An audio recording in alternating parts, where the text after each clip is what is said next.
You're watching the Brotherhood of Gaming. And yes, you are jealous.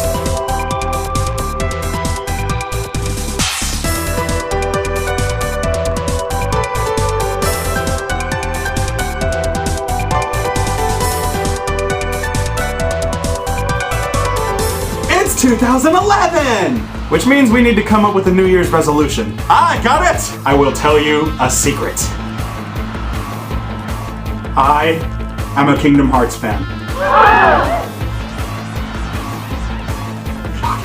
That being said, and if you read the title, when Kingdom Hearts came out back in 2002, I was pissed off. I had a GameCube. Then I got a PlayStation 2. I was a happy boy. Why? Because I could play this for $19.99. Can you imagine when people first bought this game, it was $50. I got it for 20, bitches. Now it's been 8 years, and we have 6 new titles in the franchise. This being the one that just came out. Does it hold up to the latest of the series, and does it hold up to the standards that people want to see and know about Kingdom Hearts? Making a crossover that combines 2 of the greatest franchises in the whole world, Square Enix and Disney, making one jam-packed game together? Or is it a piece of shit? Let's find out. Though Kingdom Hearts is a crossover series, which tends to be a tactic people dislike, it can't be denied how popular and successful the series has become, spawning sequel after sequel, just as the fans that love it so much demand. Fortunately, with every sequel they make, the story is always satisfying and leaves its fandom at the throats of the makers expecting much more. But that doesn't mean it's always perfect. More than likely, any and all fans can find loopholes that demand answering, which some do and some don't. But the key with video games is to suspend your belief in logic, as everything is pure fiction. And when you take Final Fantasy fiction that even in its own series it has a hard time following, adding Disney to the mix can hardly make things more clear. Yet somehow, it works. The story for Kingdom Hearts Recoded isn't too hard to understand, granted if you had played everything before it. Otherwise, you'll find yourself as clueless as everyone who played Final Fantasy XIII. It begins shortly after the events of Kingdom Hearts 2, back on the PlayStation 2 in case you didn't know. In Disney Castle, Jiminy goes over both the journals that he took with him on Sora's past 2 journeys, not counting Chain of Memories, as the memories of what happened there aren't exactly open.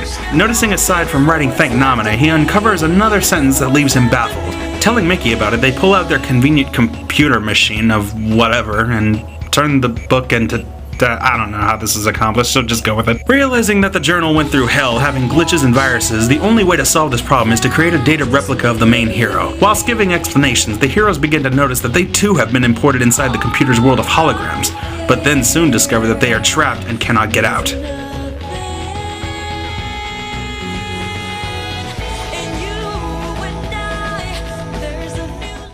What the hell am I looking at? You know, I think I've heard this plot somewhere before. None of this is real. It is a simulation. We are still on the holodeck. Nah, couldn't be. Anywho, I won't spoil anything, so don't expect a brief explanation. The game will do that for you. All I can say is that as far as plot goes, it holds up well and in the end definitely sets up the premise for the 3rd and final installment. And by 3rd I mean Kingdom Hearts 3, no spin-offs included. Simple and clean, we give it a 7 out of 10. An interesting factor of Kingdom Hearts is that no sequel shared the same exact gameplay. You always got something different, from basic RPG level-ups to card fights to button mashing to commanding deck systems. There's always something new, and it still follows here. Recoded actually tries a lot of things, and for the conditions that you'll be in, it's believable and it too works in its own ways. Yet, that doesn't mean you have to like it. Sometimes the switching of game styles can be a chore and more of a hassle. You get platforming, some what I assume of an arcade shooter, and then, oh god, turn-based. Why? God, why? I'm sorry, but for me that Olympus Coliseum turn-based level was the dark depths of pure hell. Given the fact I was on critical mode, but still. Isn't that breaking like some kind of law right there? Even a commandment of God? Thou shalt not kill, thou shalt not steal, thou shalt not make Kingdom Hearts turn-based. The leveling up system is also pretty new. It plays out like a PC motherboard, to be honest. It's like in 358 over 2 days, where you add on power-ups to your system. Self-explanatory.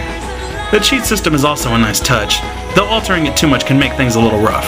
Apart from mechanics, the main game plays like Birth by Sleep, which is good. So fear not, the only real downside is revisiting the same damn worlds, with almost nothing insanely new, but a little tweaked. So it deserves a 7.5 spotter.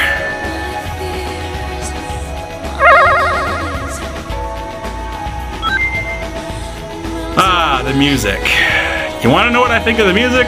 It's the same exact shit you've been listening to for 8 years. Damn, make something new already. Sheesh, it was good then, but now it's old and well long overdue for a new score. 6 out of 10, moving on. As far as the Nintendo DS goes, and trust me, it's not that far, somehow Square manages to make the best looking games. It's the same as 358 over 2 days, again, with some possible tweaks. It's not the PlayStation 2 or PSP, but it's still believable. However, even it's got problems. Apparently the plot with glitches aren't just story related. The game can suffer with it too. With too much happening at one time, likely in the over limit breaks, you do a flashy move. And sometimes the moves will have you input button commands to keep the move going. But with camera issues, the game suffers a little bit, often putting you in small areas where it's hard to see. By pressing select, you have the camera zoom out, but even it has its limits. The problem with this is what's happening on screen can sometimes cover your button commands, leaving you blind while doing the limit break, which can be fatal. Graphics, they get an 8. This is gonna be a little different because I can't recommend this game to anybody outside of the fan base of Kingdom Hearts. The series has gone on too far that nobody outside can pick up any of the late titles and expect to like it. Maybe they can, but about 90% of the time it won't happen. So for the final call, if you're a Kingdom Hearts fan, buy it, definitely. You'll love it just as much as the others. It stands strong. If you're not a fan and are new to the series, it's a bad start and not at all a worthy buy. And if you straight up hate the series, why are you here? That's my story and I'm sticking to it. The Kingdom Hearts series is a lot of things to everyone. Thousands love it, thousands hate it. Some believe it ruined Final Fantasy, some believe it keeps Final Fantasy alive and food on Square's table. Me? I'm a Disney fanatic, which keeps me playing, and believe me, Final Fantasy has its own masquerade of problems and doesn't need to blame Kingdom Hearts for them. Kingdom Hearts is a successful crossover, and the final installment will without a doubt have the best of both worlds. Thank you for watching the Brotherhood of Gaming, and until next time, keep on gaming.